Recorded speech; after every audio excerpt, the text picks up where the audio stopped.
Pablo married me, a mute, for money. I know he despises me. Luckily, I don't like him either. In my mind, I curse his dad, curse his mom, curse his first love. I curse him too, but what I didn't know was that he can read minds. Every word I mutter silently, he hears clearly. Later, he heard me say in my heart, Pablo, I'm dying. You're finally free. Chapter 1. I don't know when Pablo started reading minds. The first time I sensed something was off was when I was furiously cursing his first love right in front of him. Oh, Pablo darling, quit acting so cute. You're not some little girl anymore. What's with this act? She knows I can't talk, yet still makes me explain myself. Explain what exactly? Pablo suddenly turned. His brows knitted as he looked me up and down. The way he stared at me sent a chill down my spine. I signed to him. What's wrong? Pablo's voice was icy. Do you have a problem with Gloria? I was stunned. I had just cursed Gloria in my mind, and here he was confronting me?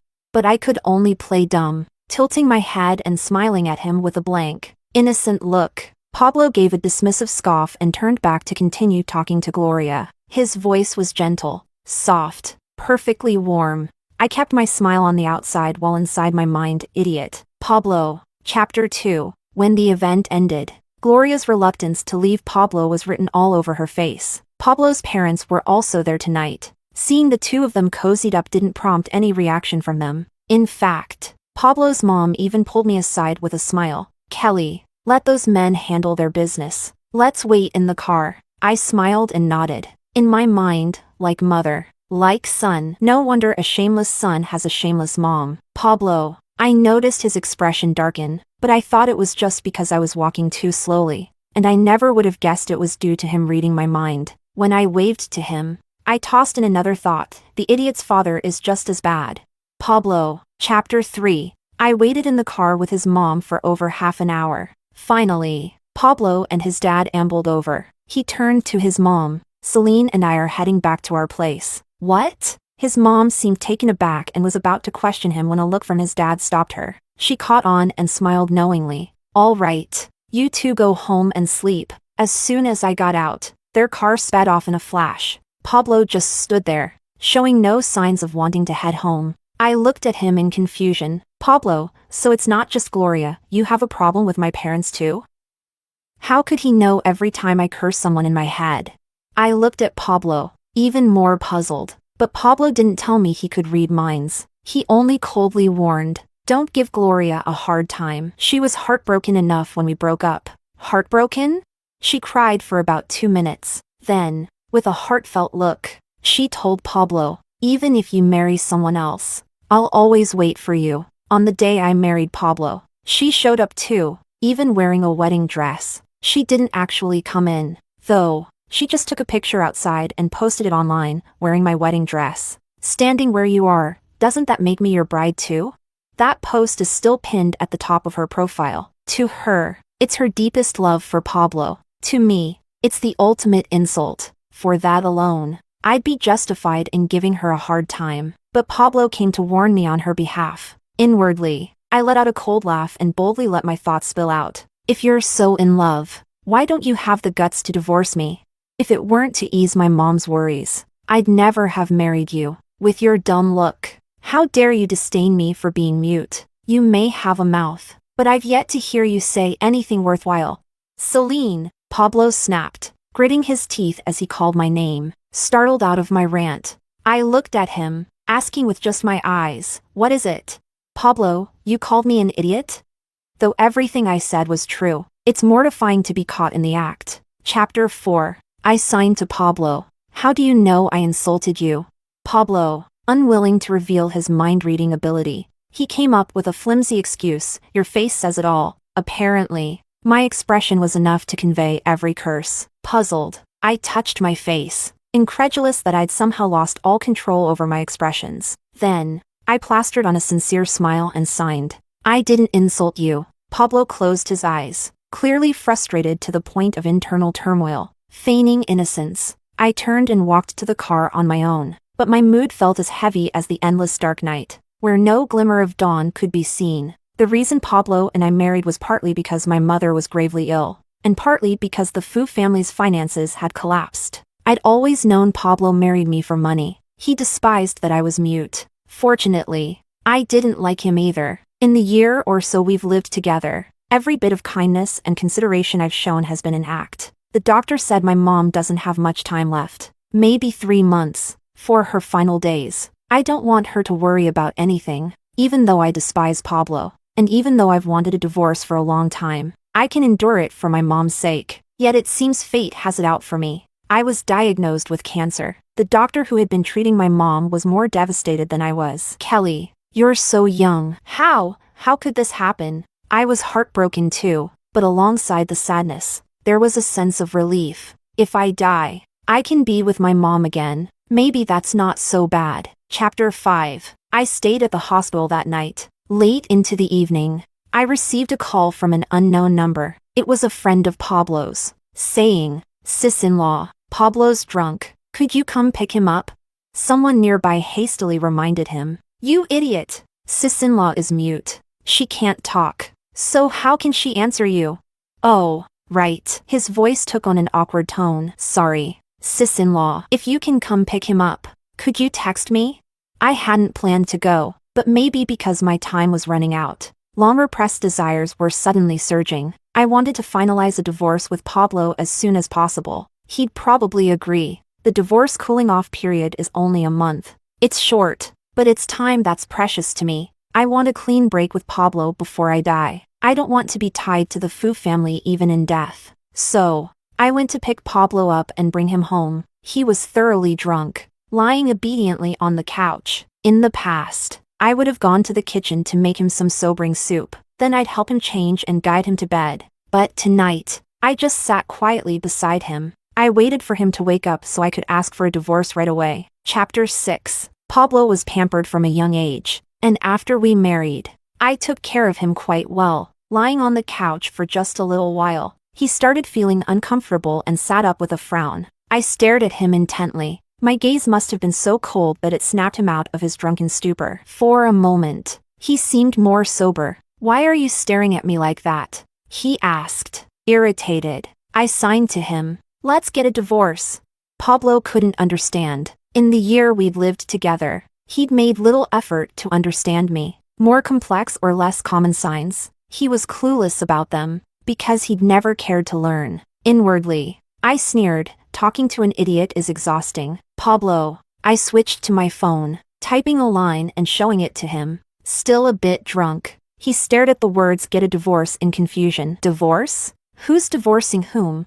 I pointed to him, then to myself. This time, he finally understood, but he couldn't believe that I, a mute, dared to bring up divorce, especially considering that I had no one backing me. My father had passed away years ago, and my mother was now bedridden with illness. Our relatives had once tried to snatch our family's assets from my mother. After they failed, they'd resented us ever since. Other than my mom, no one really cared if I lived or died. So Pablo couldn't understand why someone like me would have the nerve to ask for a divorce. He chuckled in disbelief. "You don't actually think you'd have men lining up for you if you divorced me, do you?" I shook my head, keeping my gaze firm. This only frustrated him more. "Fine. If you want a divorce, I agree, but everything we agreed on before stays the same, and your family's investment won't be refunded." I nodded. I considered it payment for my mother's happiness this past year. A costly deal, but what's done is done, and there was no reason to demand it back. Pablo looked at me with utter confusion, even slowing his speech. "Celine, why are you suddenly asking for a divorce?" It was a question he should have asked first, if he'd had even the slightest affection for me. But since he didn't, he'd expressed anger first, only then asking why. I didn't answer, just gave him a small smile. As I stood, Pablo suddenly grabbed my wrist, repeating, "Why do you suddenly want a divorce?"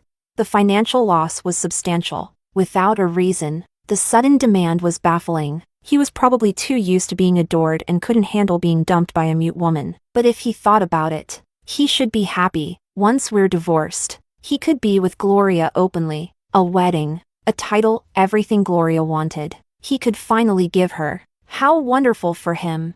Chapter 7. I still remember when the Fu family first proposed marriage. I had considered living a peaceful life with Pablo, even without love. A harmonious, Steady life would have been enough. People only saw our wealth now, but few knew how close my mom and I had come to being harmed after my father's passing, and it was then that I lost my voice. My mother was always worried no one would want me, and even more worried that I'd be mistreated after marriage, so she gave her all to support the Fu family, to help Pablo, hoping that I could be just a bit happier in marriage. But on the day of the wedding, I was thoroughly humiliated. I even asked Pablo if he could speak to Gloria about deleting that pinned post. But Pablo said, "What people post is their freedom. Who are you to control it? And what I do or don't do is also my choice. Don't try to control me." That's when I realized that Pablo wasn't even worth trying to be polite with. After that, I stopped caring about him. In Pablo's mind, my mere existence was a restriction. But finally, that restriction was about to be lifted. "Pablo, I'm dying. You're finally free." The thought crossed my mind, and Pablo's grip on my wrist loosened. Shock filled his eyes, but I didn't know he'd heard my inner voice. I was just relieved he'd stopped asking why I wanted a divorce, sparing me the need to explain. After all, he didn't love me, didn't care about me. Why would my life or death matter to him? Explaining would only cheapen my dignity. I turned and walked toward the stairs, step by step, heading for the bedroom. With every step, I couldn't help but sigh. What a waste of a handsome face. If only he had a better character, he'd be perfect. And Gloria doesn't seem to love him all that much. Otherwise, why let him bear the burden of being branded a cheater? The two of them deserve each other. At least if they're together, they won't drag anyone else down. But still, it's such a pity. I came to this world and never knew what true love felt like. If I'd met someone decent, maybe I'd have experienced it. Pablo isn't worthy. Chapter 8. After I went to bed, Pablo went out to meet his friends. One of his childhood friends, Bruno, noticed his sour expression immediately. On top of that, Pablo still smelled of alcohol, and his clothes were disheveled. Bruno asked, "Did you and Celine have a fight?" Pablo shot him a look, annoyed that he was so accurate yet also missing the mark. Divorce was far more serious than a fight, and Celine was sick, seriously ill. It seemed. Pablo picked up his cup and took a long drink. Only, instead of alcohol, he tasted tea. He remembered then that he and Bruno were drinking tea, not liquor. "When did you stop drinking?" Pablo asked. "Bruno, I stopped 2 years ago." "But 2 years ago, you quit pretty abruptly." Bruno didn't respond. Pablo continued, "If I remember right, you quit because of Laura, didn't you? She had that much of an impact on you?" Bruno shot him a look of his own. "Since when did tea make you talk so much?" Pablo chuckled softly. After a long silence, Bruno suddenly spoke. "She did have a big impact. When she left, my life felt like it died with her. But she didn't mean much to you while she was around.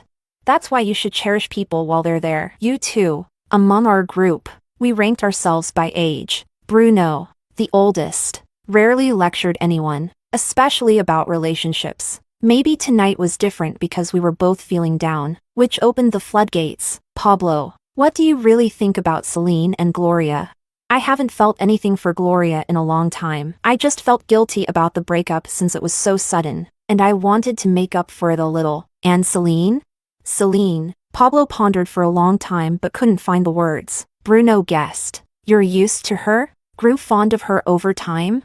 "Pablo, something like that." It wasn't until tonight when I suddenly demanded a divorce that he realized just how terrifying familiarity could be. In that moment, he pictured coming home after work to an empty house, and the thought filled him with unease. So Bruno advised, "If you're over your ex, don't hurt the person by your side." "Pablo, since when were you so full of life advice?" "Since I know what it's like to lose someone. Take it from me, treat Celine well, or you'll regret it." "Pablo, regret my ass."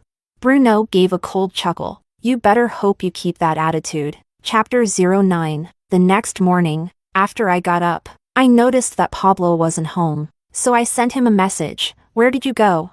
He didn't reply. After a while, I heard some noise outside the door. I thought it was Pablo returning. After all, he had agreed to the divorce last night. Today, we should go to the Civil Affairs Bureau. But when I opened the door, I saw Gloria standing outside instead. She had never been friendly with me without Pablo by her side. She was even more arrogant and mocking. "Let's talk," she said. "Oh, I almost forgot. You're a mute." she added, sneering. Like Pablo. She had a mouth but didn't know how to use it properly. Still, I was curious about what she wanted to talk about, and what qualifications she had to talk to me. I stepped aside to let her in. Gloria raised an eyebrow in surprise, then sat down on the sofa. I turned to grab paper and a pen, ready to communicate with her. Before I could write, Gloria asked, "Aren't you going to offer me a drink? You have guests, don't you?" Who did she think she was?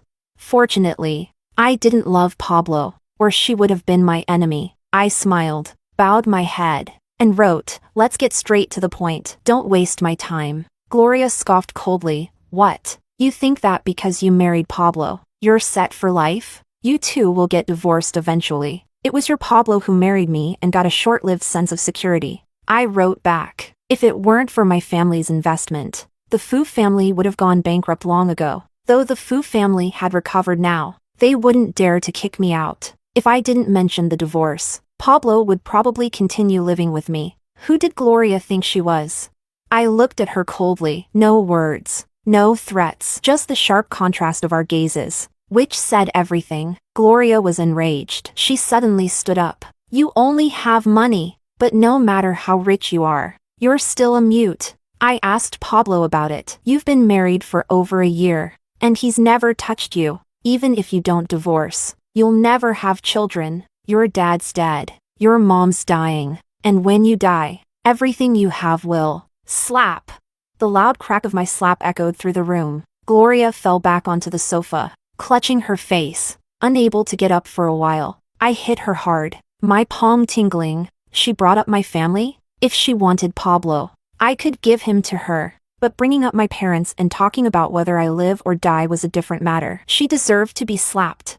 Chapter 10. After Gloria snapped out of it, she started yelling at me. She wanted to hit me, but she knew Pablo was coming back, so she began to play the victim. Pablo entered just as she was crying out. Seeing the marks of my slap on her face, he immediately turned to me and asked, "Celine, what did you do?" Here we go again. This scene had played out so many times before. Sometimes, I felt like I was just a part of their affair game, an accessory to their excitement. But today, I wasn't going to play anymore. I picked up my phone, unlocked it, and started playing a recording. It was from the times when Gloria and I were alone together. In the recording, she mocked me, insulted me, and cursed me out in the cruelest ways. Gloria was stunned. Pablo was too. The recording wasn't even finished when Gloria snapped back to reality and tried to grab my phone. "Pablo!" she cried, but her voice was filled with panic as she tried to explain. "Those weren't my words.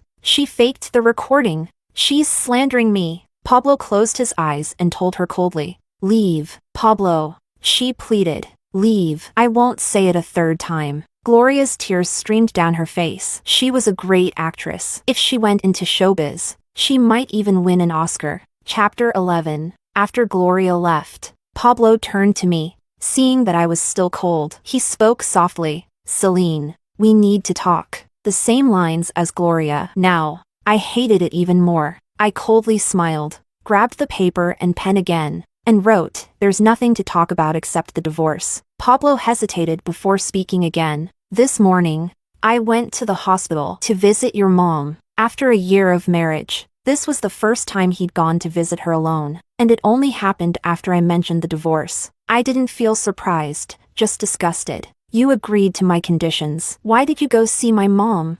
He sighed. "You haven't told her that you're sick, have you?" How did he know I was sick?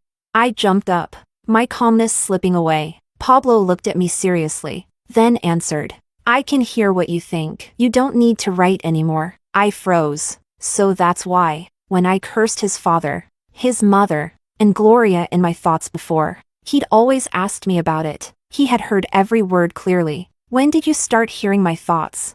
6 months ago, the night you came back from the hospital, he explained. That night, my mom's health had suddenly worsened. The doctor had mentioned a treatment plan with low chances of success. But while I sat by her hospital bed until 2 a.m., Pablo was out drinking with Gloria, partying like nothing was wrong. Gloria even posted about it on social media, enjoying herself openly, while I was in agony, unable to even cry out loud. Chapter 12. I hadn't expected Pablo to be able to hear my thoughts that night. But now, I finally understood. When I returned home that early morning, he had also just gotten back. He must have noticed my sour expression and muttered something under his breath. I didn't pay attention at the time, thinking he was annoyed with me for not taking care of him while he was drunk. Now, I realized that in that moment, he had actually heard my inner thoughts. Why did you have to make my mom sick?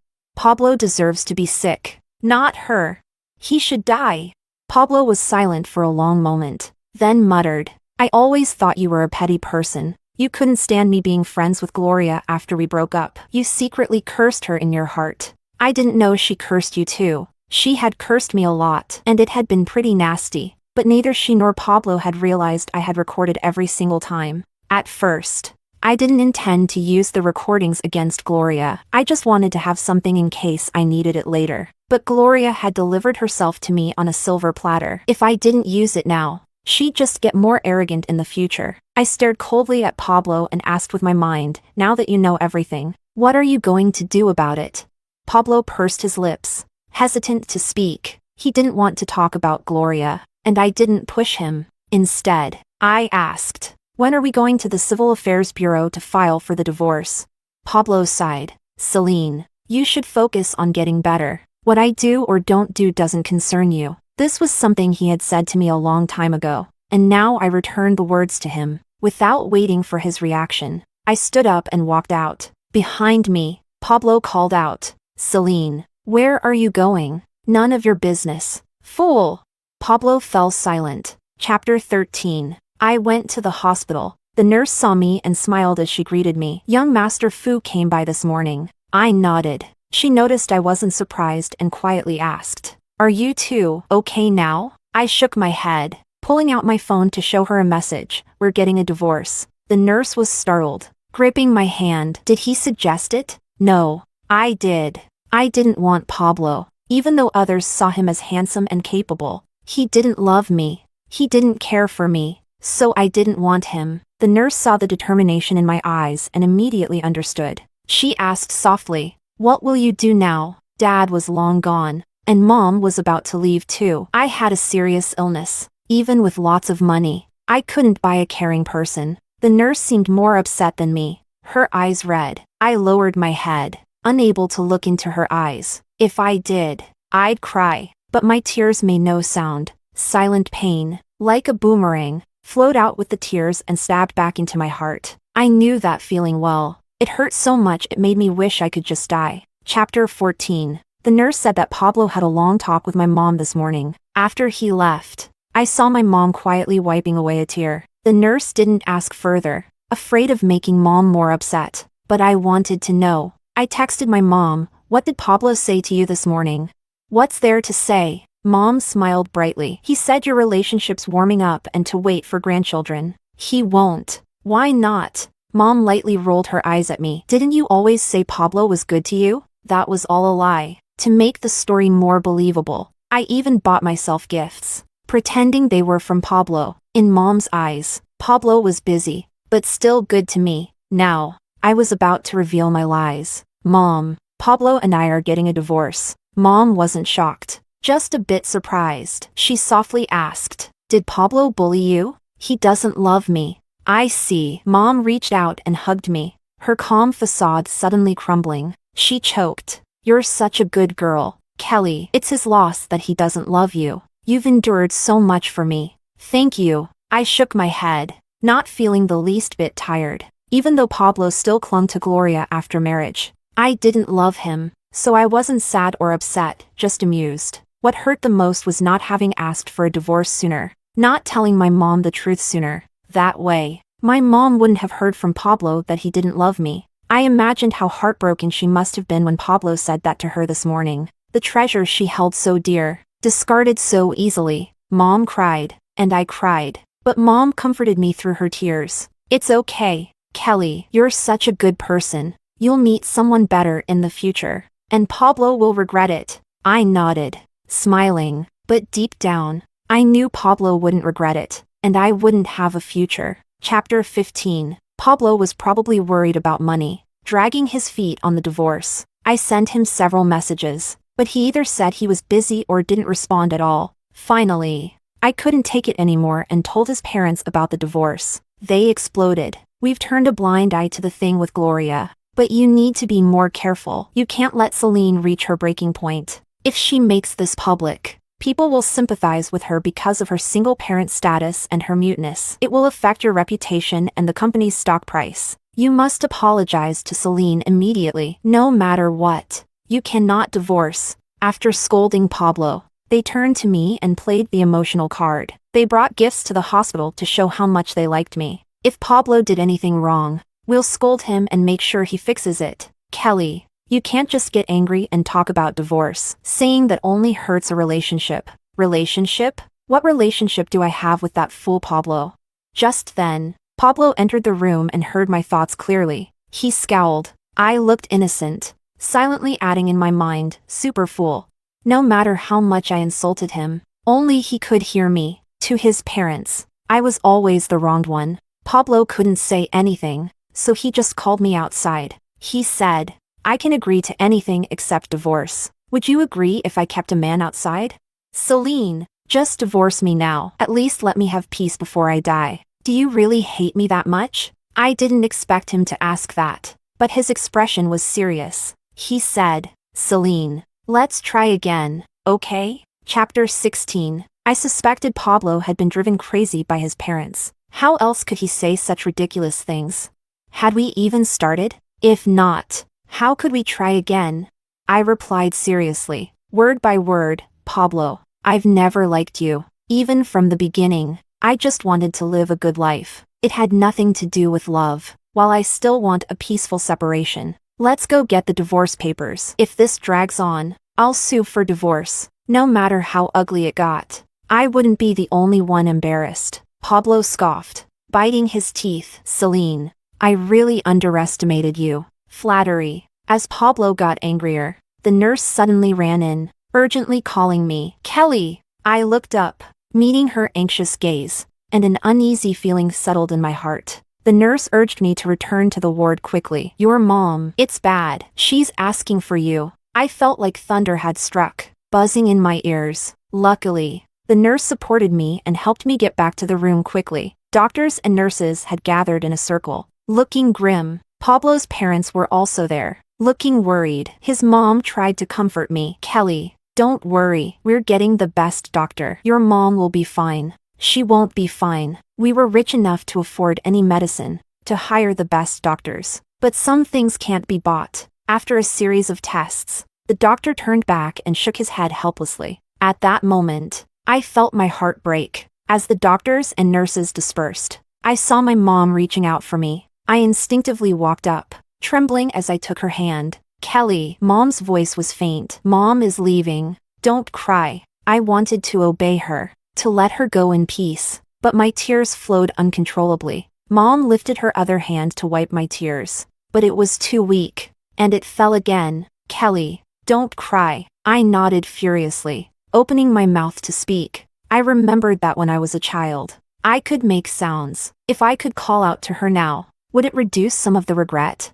But I couldn't make a sound. No matter how wide I opened my mouth, no sound came out, until Pablo stepped forward and gently told Mom, Kelly wants to call you Mom. In her dimming eyes, a faint light flickered. She smiled and nodded at me. I heard you. Then she signaled everyone else to leave, leaving just me and Pablo. I thought she was going to tell him to take care of me, but instead, she grabbed his hand and, almost pleadingly, whispered, Can you agree to divorce Kelly? Pablo froze, looking at me. I suddenly stopped crying, pressing my hand to my chest. It hurt so much, as if something inside had finally shattered. Before, Mom had worried that after her death, no one would care for me, so she wanted someone to look after me. Now, she was worried I'd be mistreated after her death, so she begged Pablo to set me free. Will you agree to divorce Kelly? Pablo, either unable to refuse her dying wish or touched by his conscience, finally agreed.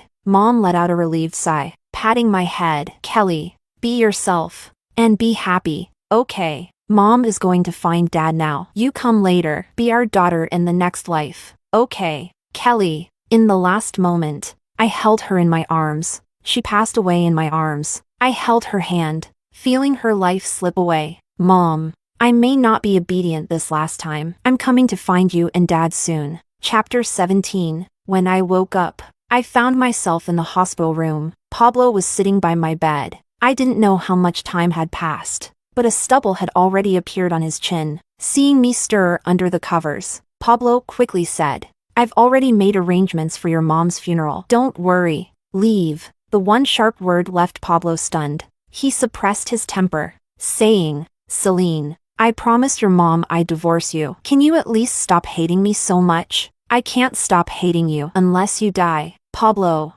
with no progress in the conversation, he stood up and went outside for a cigarette to calm down. When he came back, he saw me quickly typing something on my phone. Pablo, ever sharp, immediately sensed something was wrong and reached over to snatch the phone out of my hands. When he saw what I had typed, his eyes widened. "Celine, do you really have to go this far? I've told you before, if you won't divorce me, I don't mind making this public." I was ready to send a divorce statement. I didn't care whether it affected Pablo's reputation or Food Group's stock price. I was going to die anyway. Why should I care about others?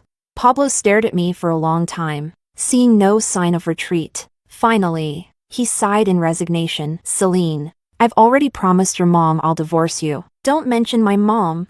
If you hadn't gone to the hospital and said you didn't like me, she wouldn't have been so hurt and passed away so quickly." Pablo froze for a moment, explaining, "I didn't say that. I went to the hospital to check on your condition. I thought since I was already there, I might as well see your mom, but I never said anything like that." It wasn't Pablo's words, but my mom's sharpness that made her realize the truth from his actions. Pablo apologized. "It's my fault. I should have told you first. If he had, at least we would have been prepared, and many things could have been smoothed over. My mom wouldn't have been led to those conclusions." I was full of resentment, but when I thought about it, I realized I had no one to blame but myself. If I had spoken up sooner about not liking Pablo, if I hadn't held back on our wedding day, so many if onlys. I was so tired. Chapter 18. The Fu family originally planned to hold a large funeral for my mom, but later, I requested a simpler one. After the burial, I moved back to my own place.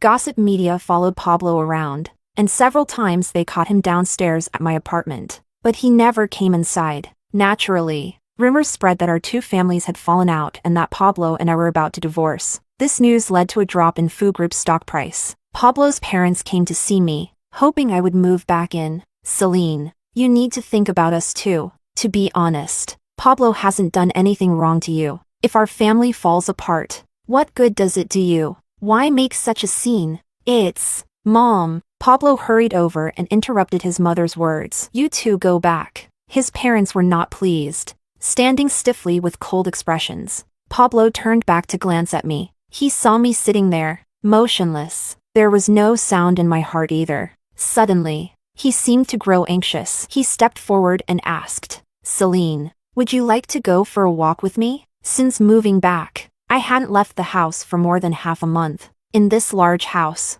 I was all alone. I couldn't speak, and no one spoke to me. I let myself sink further and further into this silent world. Deeper and deeper. Chapter 19. Pablo didn't pay attention to his parents. He took me outside. After getting into the car, he asked, "Is there anywhere you want to go?" I looked out at the bright sunshine. So intense. It felt like the blood that had almost died within me suddenly came alive again. I spoke in my heart, "I want to go to the mall." Pablo nodded. He knew I probably didn't feel like shopping, but he still followed my request. I bought a bright red dress and had the sales associate do my makeup. Pablo gradually realized what I was doing. I wanted to look my best, to present myself in the best light to see my parents.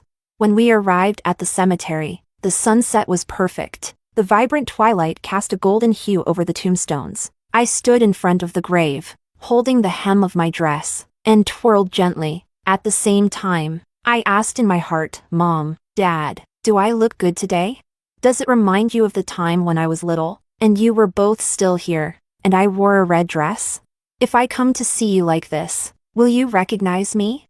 Living alone is so exhausting. I miss you so much." Pablo stood behind me, and every word I spoke in my heart, he could hear. I didn't mind that he heard it. At this point, I really didn't care about anything anymore. But Pablo didn't want me to be indifferent. He stepped forward and embraced me from behind. His hoarse voice seemed to be struggling with something. Celine, there's news from the hospital. They've found a suitable match. Once you have the transplant, you can live a long, healthy life. There's no need. But didn't you say you didn't want to become a ghost of the Fu family after you die?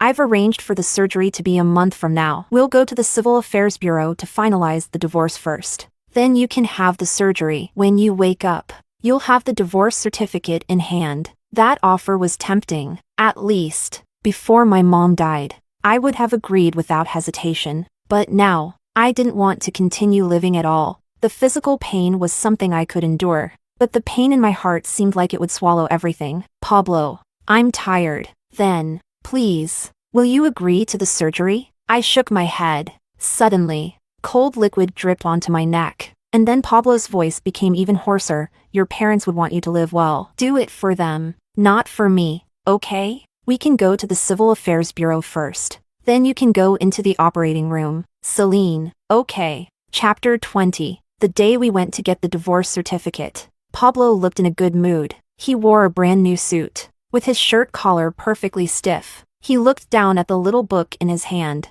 then lifted his head to say, I'll take you to the hospital. I shook my head, but he insisted on taking me. It's a deal that after we get the divorce certificate, you'll go straight to the operating room. If I don't see it with my own eyes, what if you run away halfway? I didn't respond. For some reason, I had a strange feeling today. Even though Pablo seemed to be at ease, there was a heavy aura around him. When we arrived at the hospital, everything was ready. Pablo followed me to the door of the operating room. Before I went in, he leaned in and said, Celine, don't be afraid. Everything will be okay. I wasn't afraid at all. In fact, he seemed to be the one more afraid. Maybe Bruno's words that early morning had woken him up. Maybe, after all this time, he had developed feelings. But it was too late. It was all too late.